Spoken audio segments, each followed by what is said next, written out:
When my wife and I first saw the house, it seemed perfect. It was a modest, two-story home, tucked away in a quiet neighborhood. The price was suspiciously low, but after years of renting cramped apartments, we were desperate for something we could finally call our own. The previous owners seemed eager to sell, practically shoving the keys into our hands during the final walkthrough. The first few nights were blissfully quiet. We were still surrounded by half-unpacked boxes, but it felt like a fresh start. It wasn't until the fourth night that I began to notice things I had initially brushed off. Strange creaks in the walls that seemed too rhythmic to be just the house settling. The sudden drafts that seemed to come from nowhere. And the cold spots, so cold they made the hair on my arms stand on end. One night, as I lay in bed, I heard what sounded like faint footsteps coming from downstairs. My wife was already asleep, her slow breathing the only sound in the room. I strained my ears, but the sound had stopped. I convinced myself it was nothing. A few days later, we were sitting in the living room watching TV when we heard it again. A light but unmistakable footstep from above us. My wife and I exchanged nervous glances. No one else was in the house, and yet, there it was again, a slow creak as if someone was walking down the hallway upstairs. "Maybe it's the pipes?" my wife offered, though I could see the unease in her eyes. I wasn't so sure, but I didn't want to make a big deal out of it. Houses make noises. That's what I kept telling myself. But as the days passed, the strange sounds became more frequent, more insistent.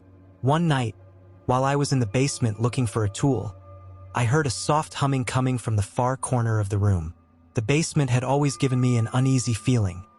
Something about its damp, cold air made me feel like I was being watched. I shined my flashlight into the corner, expecting to find maybe a leaky pipe, but the air was still. The humming stopped the moment I pointed the light in that direction. I climbed up the stairs quickly, my heart pounding in my chest, and slammed the door behind me.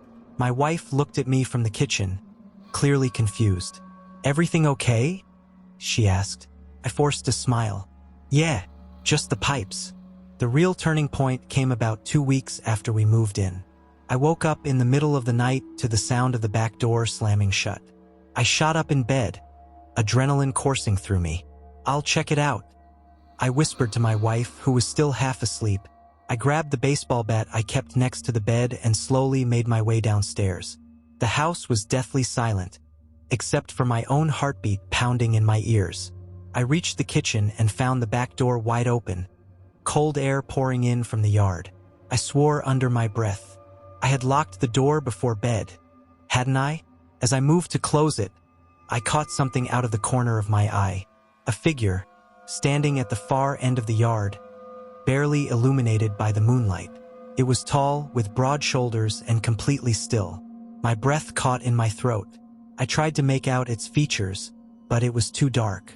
It didn't move, just stood there, staring, or at least I think it was staring.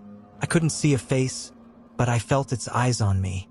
I slammed the door shut and locked it, backing away until I hit the kitchen counter. My mind raced. Who the hell was that? Why were they standing in our yard? I ran upstairs, breathless, and woke my wife. "We need to call the police," I gasped. By the time the police arrived, there was no sign of the figure. They searched the yard and the surrounding area but found nothing.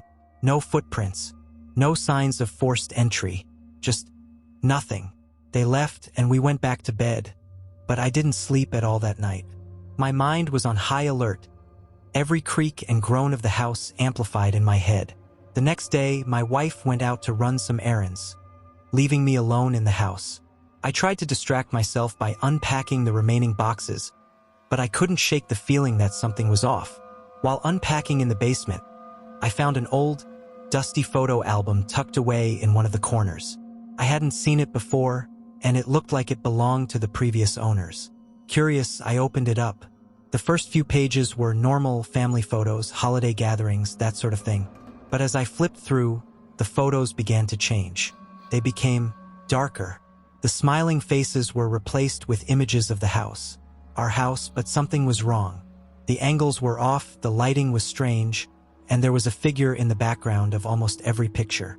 The same tall figure I had seen in the yard, standing in the shadows, always just out of focus. My stomach turned as I flipped to the last page. There was one final photo. It was a picture of the living room taken from the staircase. In the center of the room stood the figure, facing the camera this time. Its face, or what was left of it, was distorted, twisted, like melted wax. Its hollow eyes seemed to stare directly into mine. I dropped the album and backed away, my heart racing. I had to get out of there. I ran upstairs, grabbed my phone, and called my wife. She didn't answer. I tried again. Still nothing. Panic set in as I realized she should have been home by now.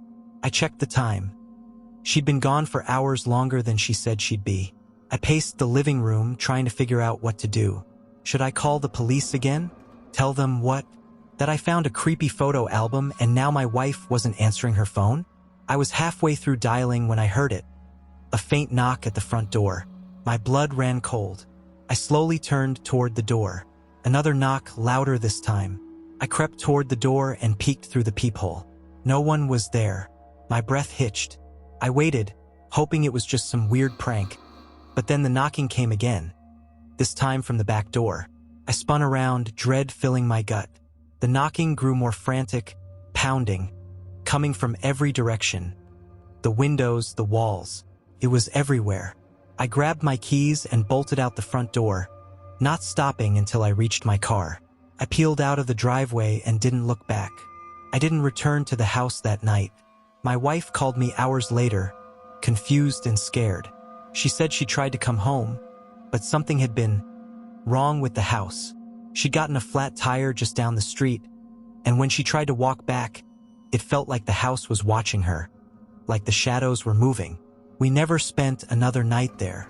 We put the house back on the market the next day, but no one ever asked why. We didn't need to explain. The house had a way of making its own introduction.